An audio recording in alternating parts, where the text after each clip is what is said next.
Hi friends, ഇന്ന് നമ്മൾ ഒരു വാഴപ്പൂ തോരനാണ് വയ്ക്കാൻ പോണത്. അതിന് വേണ്ടി ഈ വാഴപ്പൂവിനെ നന്നായിട്ട് കട്ട് ചെയ്ത് ഒരു വെള്ളത്തിനകത്ത് ഇട്ടിട്ടുണ്ട്. ആ വെള്ളത്തിനകത്ത് കുറച്ച് തൈരും കൂടെ ഒഴിച്ചു കൊടുക്കുക. അപ്പം വാഴപ്പൂ കറക്കാതെ ഇരിക്കും.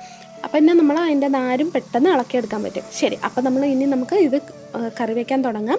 അതിന് വേണ്ടി ഒരു ചട്ടി അടുപ്പത്ത് വെച്ചു. അതിനകത്ത് കുറച്ച് എണ്ണ ഒഴിച്ചു, കടുകിട്ടു, ജീരകം ഇട്ടു, കരിവേപ്പില ഇട്ടു, വറ്റൽമുളക് ഇട്ടു, കുറച്ച് വെളുത്തുള്ളിയും കൂടെ ചതച്ചിട്ട് കൊടുത്തിട്ടുണ്ട്. പിന്നെ കുറച്ച് ചെറിയ ഉള്ളിയും പിന്നെ ഒരു സവാളയും കൂടെ ഇട്ട് കൊടുത്ത് നന്നായിട്ട് വഴറ്റുക.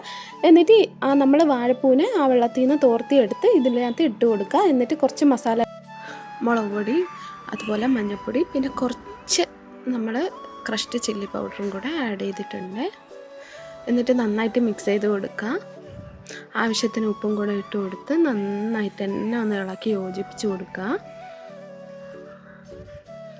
അപ്പോൾ ഉപ്പൊക്കെ കുറവുണ്ടെങ്കിൽ ഇപ്പോൾ ഒന്ന് ചെക്ക് ചെയ്തിട്ട് ഇട്ട് കൊടുക്കുക. അവസാനമായിട്ട് കുറച്ച് തേങ്ങയും കൂടെ ഇട്ട് നല്ല അടിപൊളിയായിട്ട് തോരൻ റെഡി.